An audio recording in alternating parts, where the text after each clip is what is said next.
আব্বা, আমি আমার ভাগ্নিকে ঢাকায় পাঠিয়েছি কেন? লেখাপড়া করাতে, তাই না?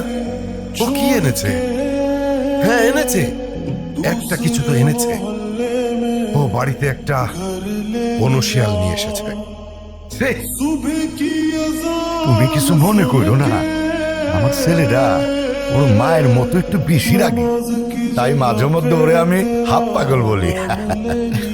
নানু ভাই, তোমরাই তো চেয়েছিলে আমি বিয়ে করিনি, তাহলে এখন কেন সরগর পাকাচ্ছ? হ্যাঁ, আমি তোমাদের পছন্দ মতো বিয়ে করিনি, তাই বলে আমার জামাইকে এইভাবে অপমান করবে? তো এইসব একটু একটু হয়। আয় নাচ জামাই রে, উপরে আয়। চলো। জীবনে বেঁচে থাকার জন্য খাবারের চেয়ে বেঁচে থাকার ইচ্ছেটাই বেশি দরকার। আর যদি সেই বেঁচে থাকার ইচ্ছেটা কোনো এক মানুষের জন্য হয়ে ওঠে, তাহলে জীবনে ঠিক তাকেই রাখতে হয় যে সত্যিই থাকতে চায়।